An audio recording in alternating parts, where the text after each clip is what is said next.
killed and hundreds have been wounded, including another 12 yesterday. In Iran, nearly 2,000 civilians have been killed and many more wounded, and 498 schools have been bombed by American and Israeli missiles. In Lebanon, more than 1,000 people are dead, and more than 1 million Lebanese people, 15% of their population, have been displaced from their homes. In Israel, 20 people have been killed and over 5,000 wounded. In the West Bank, Israeli vigilantes are burning down homes and killing Palestinians. At a time when gas prices are soaring, when many Americans cannot afford the basic necessities of life, it is estimated that this war has already cost $1 trillion.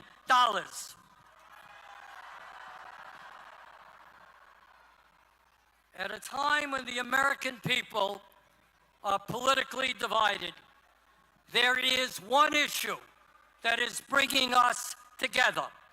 Conservatives, moderates, and progressives are speaking out in unison: end this war.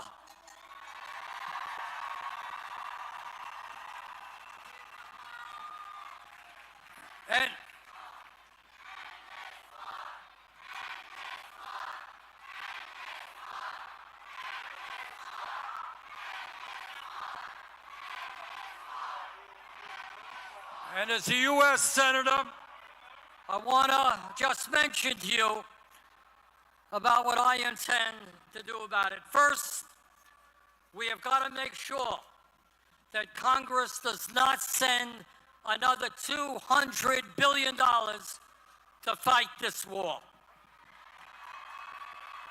Trump's supplemental appropriation for the war in Iran must be defeated.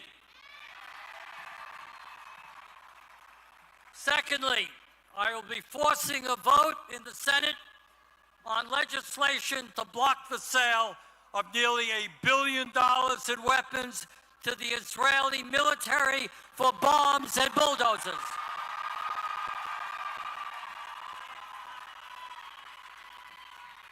A nation, a government that has committed genocide in Gaza does not need more military support from American taxpayers.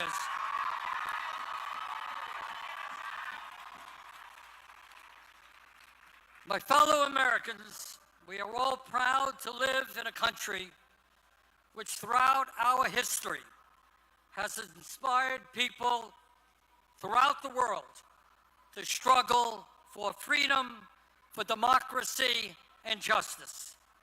And we understand that when we stand together and not let demagogues divide us up, we can continue to inspire the world to believe in a brighter future.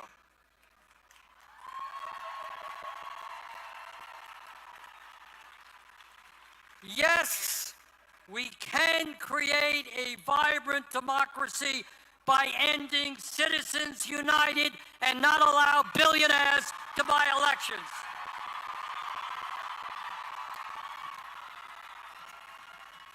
Yes, we can create an economy that works for every man, woman, and child in our country, and not just a handful of billionaires.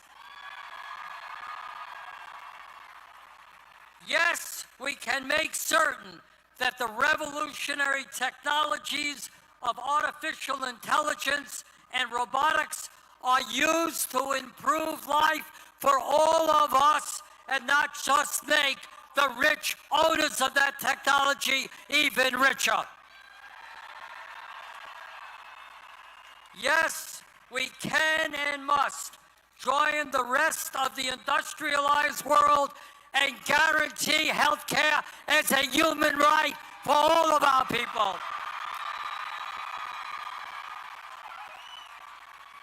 Yes, instead of spending $1 trillion a year on the military, we can wipe out homelessness and build millions of units of low-income and affordable housing. Yes, in the richest country on earth, we can have the best public educational system in the world, tuition-free from childcare to graduate school. Yes, we can expand Social Security and radically improve our pension system so that every senior in America can retire with dignity. Yes, we can raise the minimum wage to a living wage and guarantee every worker the right to join a union. Yes, we can guarantee that every woman in this country has the right to control her own body.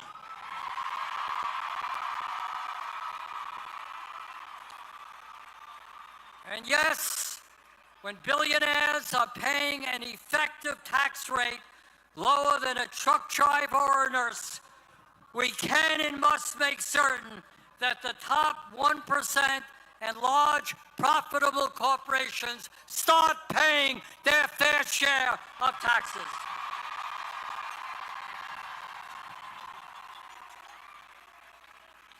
My fellow Americans, the establishment, including the corporate media and many of my colleagues in Congress, want you to believe that you are powerless.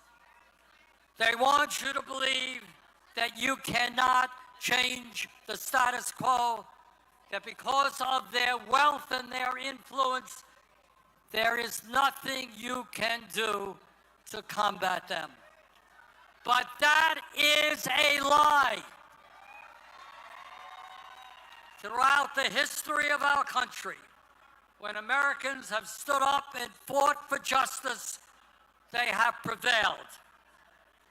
The founders of our country did it when they stood up to King George.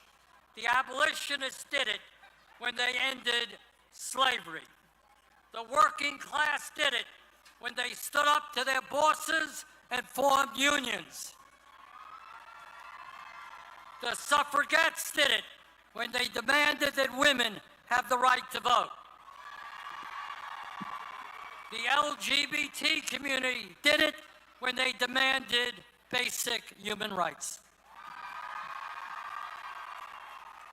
Time and time again, in difficult moments in American history, our people stood up, fought back, and won. They did it then, we can and will do it now.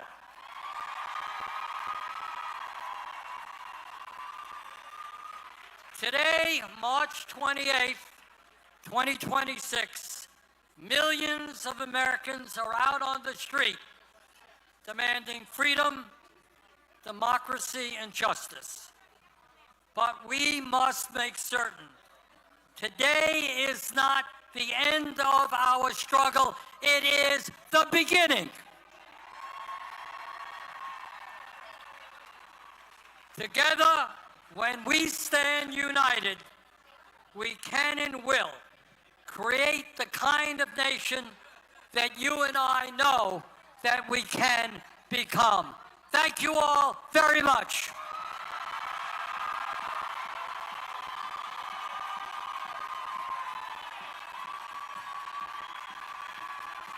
And now, please welcome to the stage, Congresswoman Ilhan Omar.